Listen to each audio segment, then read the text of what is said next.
હોશે હોશે વિદેશ સેટલ થવા માટે જતા ઇન્ડિયન્સને ઘણીવાર રેસિઝમના ભોગ બનવું પડતું હોય છે અને હવે આવી ઘટનાઓ સતત વધી રહી છે. ખાસ કરીને કેનેડામાં સૌથી વધારે સંખ્યામાં રહેતા ઇન્ડિયન્સનું હવે ત્યાંના લોકલ લોકો ઘણીવાર અપમાન પણ કરી નાખે છે અને પાછલા કેટલાક દિવસોમાં આવી ઘટનાના અમુક વિડીયો પણ ખાસા વાયરલ થયા હતા. ઇન્ડિયન સાથે કરાતા ભેદભાવ કે પછી તેમને રેફ્યુજી કહીને ઉતારી પાડવાનો વધુ એક વિડીયો હાલ એક્સ પર વાયરલ થઈ રહ્યો છે, જેમાં કેનેડાના કોઈ શહેરના રસ્તા પર ઉભેલા 5 ઇન્ડિયન સ્ટુડન્ટ્સનો વિડીયો લઈ રહેલો એક વ્યક્તિ એવું કહેતા સાંભળી શકાય છે કે જુઓ, ઇન્ડિયાથી રેફ્યુજીસ અહીં આવી ગયા અને તેના માટે જસ્ટિન ટ્રુડો જવાબદાર છે. વિડીયો શૂટ કરનારો વ્યક્તિ એવું પણ કહે છે કે ઇન્ડિયાથી આવી રહેલા લોકોને કારણે કેનેડાની વસ્તી વધી રહી છે. 1998માં કેનેડાની વસ્તી 24 મિલિયન હતી, જે હવે વધીને 44 મિલિયન થઈ ગઈ છે અને તેમાંના મોટા ભાગના ઇન્ડિયન્સ છે.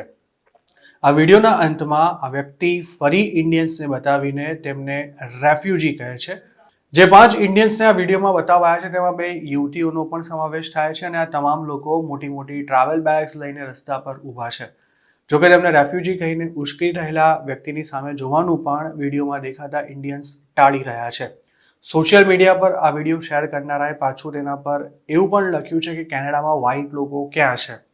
આ વિડીયોને 2 જાન્યુઆરીના રોજ RTN કેનેડા નામના એક એક્સ હેન્ડલ પર શેર કરવામાં આવ્યો હતો, જેને અત્યાર સુધી 1 મિલિયનથી પણ વધુ લોકો જોઈ ચૂક્યા છે.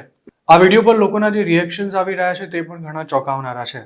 ખાસ કરીને ઇન્ડિયન્સ આ વિડીયો પર રિએક્ટ કરી વિડીયો ઉતારનારાની માનસિકતા પર ફિટકાર વરસાવી રહ્યા છે. ગાર્ગી ગોગોઈ નામની એક યુવતી આ વિડીયો પર રિએક્ટ કરતા એવું લખ્યું હતું કે વિડીયો ઉતારનારો ચોક્કસ ન્યૂ ઓર્લિયન્સમાં આતંકી હુમલાને અંજામ આપનારો વ્યક્તિ હોવો જોઈએ. જ્યારે વેસ્ટર્ન હિન્દુ નામના એક યુઝરે એવી કમેન્ટ કરી હતી કે વિડીયો ઉતારનારો પોતે જ કેનેડિયન નથી લાગી રહ્યો. દિનેશ નામના એક એક્સ યુઝરે આ વિડીયો પર કમેન્ટ કરતા એવું લખ્યું હતું કે આજકાલ ગમે તે આલિમ અવાલી ઇન્ડિયન્સને જોતા જ ભસવા લાગે છે, પરંતુ જો ઇન્ડિયન્સે આવા લોકોને જવાબ આપવાનું શરૂ કર્યું તો તેમને ભાગવું પડશે. આદિત્ય નામના એક વ્યક્તિએ પોતાની કમેન્ટમાં એવું લખ્યું હતું કે વિડીયોમાં દેખાતા લોકો રેફ્યુજી નહીં પણ સ્ટુડન્ટ્સ છે અને કેનેડા આવવા માટે તેમણે ખૂબ જ પૈસા ખર્ચ્યા છે. લિયોનાર્ડી નામની એક યુઝરે આ વિડીયો પર એવું લખ્યું હતું કે વિડીયોમાં દેખાઈ રહેલા સ્ટુડન્ટ્સ કેમ તેમનો વિડીયો ઉતારનારાને એક્સપોઝ નથી કરી રહ્યા. જ્યારે વિશ નામના એક હેન્ડલ પરથી એવી કમેન્ટ કરાઈ હતી કે હવે દિલ્હી એરપોર્ટ પર ઉતરતા કેનેડિયન અને અમેરિકન્સને ધાબળામાં લપેટીને ફટકારવા પડશે. આ વિડીયો પર કેટલાક કેનેડિયન્સે પણ વિડીયો ઉતારનારાની તરફેણમાં કમેન્ટ કરી છે. લિયો આવરેરા નામના એક યુઝરે લખ્યું હતું કે ઇન્ડિયન્સની આ સ્થિતિ માટે બીજું કોઈ નહીં પણ ખુદ ઇન્ડિયન્સ જ જવાબદાર છે. આ યુઝરે તો એવો પણ દાવો કર્યો હતો કે વિદેશમાં જતા ઇન્ડિયન્સ સ્કેમ કરે છે, વેલફેરનો મિસયુઝ કરે છે, ટેક્સમાં ચોરી કરે છે, તેમજ લોકોનું શોષણ પણ કરે છે. જ્યારે પ્રાઉડ કેનેડિયન નામના એક હેન્ડલ પરથી આ વિડીયો પર એવી કમેન્ટ કરાઈ હતી કે જો વિડીયોમાં દેખાતા લોકો ખરેખર સ્ટુડન્ટ્સ હશે તો તેમણે પણ કેનેડા આવવા માટે ફેક ડોક્યુમેન્ટ્સ બતાવ્યા હશે અને જૂઠું પણ બોલ્યા હશે. આ વિડીયોને યોગ્ય ઠેરવતા આ યુઝરે એમ પણ લખ્યું હતું કે જો આવું થાય તો જ ઇન્ડિયન્સને સમજાશે કે કેનેડામાં તેમની કોઈ જરૂર નથી. કેનેડાને સ્કિલ્ડ લેબર્સ જોઈએ છે, જે મોટાભાગના ઇન્ડિયન્સ નથી.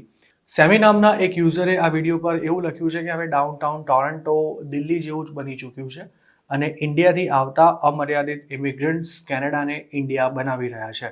જ્યારે મેકનીલ નામના યુઝરનું એવું કહેવું છે કે ઇન્ડિયન્સ સાથે આ પ્રકારનો વ્યવહાર થવો જ જોઈએ જેથી તેમને ભાન પડે. જ્યારે નરેન્દ્રસિંહ નામના એક યુઝરે પોતે ઇન્ડિયન હોવા છતાં પણ ઇન્ડિયન્સને બેશરમ ગણાવતા એવું લખ્યું હતું કે આ લોકો પાસે પોતાના દેશમાં કોઈ તક નથી, તેમ છતાંય તેઓ તેના પર ગર્વ અનુભવે છે. હજુ થોડા દિવસો પહેલા જ એક કેનેડિયન વૃદ્ધા ભારતીય યુવકને રસ્તા પર જોતા જ તેના પર ભડકી હતી અને તેને વચલી આંગળી બતાવીને ઇન્ડિયા પાછા જતા રહેવા માટે કહ્યું હતું. આ યુવકે જ્યારે પોતાનું અપમાન કરનારી મહિલાનો સામનો કર્યો ત્યારે તે વૃદ્ધાએ તેને ન કહેવાના શબ્દો કહ્યા હતા. તેનો વિડીયો શૂટ કરનારા ભારતીયએ જ્યારે પોતે કેનેડિયન હોવાનું કહ્યું ત્યારે આ મહિલાએ તેને એવું કહ્યું હતું કે તારી માં કેનેડિયન નથી તો તું કઈ રીતે કેનેડિયન થઈ ગયો અને હવે કેનેડામાં જ્યાં જુઓ ત્યાં બસ તમારા જેવા ઇન્ડિયન્સ જ દેખાય છે. કેનેડામાં ઇમિગ્રન્ટ સામે હાલ એટલો બધો અણગમો ઊભો થયો છે કે ત્યાંની સરકાર અને લોકો દેશની બધી જ સમસ્યા માટે ઇમિગ્રન્ટ્સને અને ખાસ તો ઇન્ડિયન્સને જવાબદાર માની રહ્યા છે.